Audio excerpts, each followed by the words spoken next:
Паника и страв, помали оштетувања на фасади и ѕидови, но без жртви и повредени. Битолчани денеска 20 на часа по силниот земјотрес ги прераскажуваат тие неколку секунди од потресот. Се уште видно вознемирени, велат дека вакво нешто никогаш не доживеале. Земјотресот со јачина од 5,5 степени, чиј епицентар беше на 30 на километри од Битола, близу грчки Лерин, најголеми оштетувања предизвика на високите згради и постарите објекти. Ова е зградата спроти средното техничко училиште, во која се видливи напукнувања од земјотресот. Веднаш по потресот, станарите панично бегале надвор, а дел од ноќта ја поминале на отворено. Има штета на ѕидовите, се испукани ѕидовите.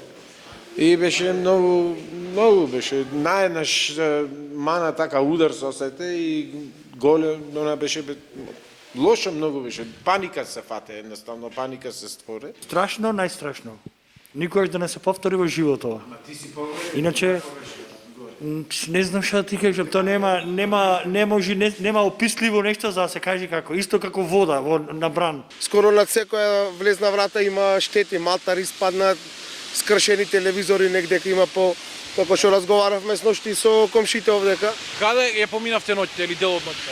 Ами ноќта ја поминавме ние ради децата ги однесов кај баба и мука. Помали оштетувања има на ѕидовите во две битолски градинки. Тие се превентивно затворени додека стручни тимови не утврдат дали оштетувањата можат да предизвикаат посериозни последици.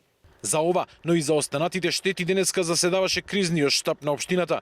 Градоначалникот Тони Коњановски вели дека ќе се формира комисија за проценка на штетите. Тоа е стручна комисија во состав и од стручни служби, инженери од општина Битола, подпомогнати во текот на денешниот ден бевме во контакт со директорот на Владимир Шешов на ИСИС, Институтот за земјотресно инженерство. Тлото во Битола и денеска се тресеше.